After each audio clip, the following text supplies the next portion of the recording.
What's up, guys? Hopefully you guys don't mind my loud neighbors in the background, but here we got this package.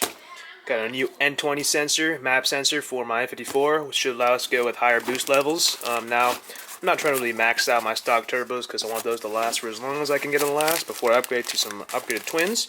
However, I do know that currently I'm kind of getting around 18-19 pounds of boost, which is pretty close to kind of the maximum of the current map sensor I have in the car. So I figured, you know, why not upgrade? It kind of future-proof me when I do want to go beyond that kind of boost on some upgraded turbos later on. But here we go. I got the sensor in one of these boxes. I can't remember what else I got, but CC3 filter. That's what I got. Oil filter for that guy, but I don't need that right now. I'm just gonna put that away among the other oils and oil filters I got. But here's the N20 sensor, I believe. So the thing with this N20 sensor, you can either repin the current connector you have on your car, or from Burger Motorsports buy a kind of adapter harness to get this kind of a clean plug-and-play install. I want to save $30, which may sound a lot for some wires, but honestly, I really didn't want to go through the hassle of wiring in that kind of tight space, you know, and that kind of far deep in the engine bay. Plus, if you mess something up, it's kind of a pain to redo. But if you're more comfortable doing that, there are plenty of videos, including one by Vehicular DIY, that shows you how to do that. But I'm just going to be using the Burger Motorsports harness, and that's it. Here's our nice little N20 sensor, pretty standard thing, I'm really excited to look at.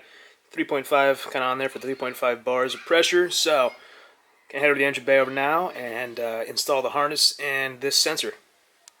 Here I've got it connected to the BMS harness right here, so as you can see it kind of snaps in place all nicely and pretty cleanly. And then this is going to go to the OEM connector, which is perfect. Just going to take off this air intake, get some better access to the charge pipe. So it looks like my current charge pipe, which is a VRS aluminum charge pipe, has some Allen keys for the current map sensor, which I don't think the stock charge pipe has those screws, or maybe some Torx screws, I'd assume, so this could vary for you. For me, just gotta undo those little screws and take the sensor out. Just gotta pull it out with a little bit of force. Might need to pry it out, but don't break it. And the connector should be just below it. Here's the old Continental sensor. You guys might have a tab here, but I unfortunately broke the tab off my sensor a while ago, so the connector just kind of slide off. Let's see, there we go, and there it's off. So we can connect this connector into our harness of the new N20 sensor. But for now, I would certainly keep this, but not your highest priority right now, but we can put it aside. Nothing much to talk about here in terms of the looks, comparing the N20 on the left and the old N54 one on the right. Really the same kind of plastic kind of thing. But yeah, aside from the 3.5 bar marking, it's kind of hard to tell they're different things. Got the harness plugged in. I just got to plug in the entire sensor and put those Allen screws back in.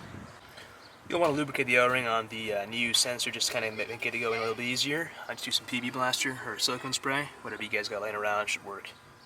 So of course, for my luck, I dropped one of the Allen keys to the bottom of the engine bay.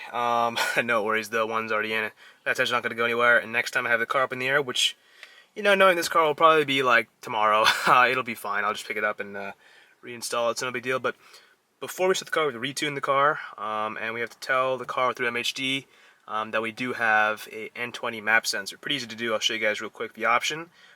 And what's awesome, I can actually tune the car with my iPhone, which is great. I had an Android I used for this car separately to tune the car and all that, but now I can do it on the fly with my iPhone, which is great. Alright, so flashed MHD map. Let's do version 9, which is what I've been doing so far. Transmission, manual XHP, okie dokie, and then because I'm running flex fuel, ACN 91. Should have some options in a moment. Let's see, options. I'm actually going to turn my exhaust probe a little bit down. It's been a little bit kind of intrusive, so let's put it down just to 1. Minimum RPM, let's do 2600 is good. What else do we got? Should be somewhere.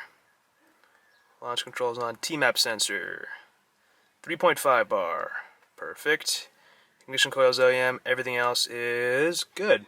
So I'm going to go ahead and go back and press map right. Should be only 2 minutes. But I noticed with iOS and the MHD wireless adapter down there, it actually turns it to be much faster. So I'll be back when that's done. That was pretty crazy. 1 minute and 9 seconds for the tune there. So now we just got to wait 30 seconds, and then I can put the ignition in, and hopefully we should be good to go. Starting the car up, looks like everything's working as it should. I got the sensor reporting back to me just as it should be, as it would normally. So hopefully a little bit more accurate now. Like I said, I'm not really trying to push my turbos too hard, but at least give me a better reading of what's going on. Maybe the car will have a little less hesitation. Not like really had anything noticeable, but I'm just kind of just trying to optimize my car as much as I can with the stock setup before I upgrade to upgraded twins. But yeah, that's what we got. That's basically it for this video. Hope to help you guys out. Pretty simple, and there's a lot of videos out there, but I thought I'd make my own because, you know, why not? But yeah, that's it. See y'all later.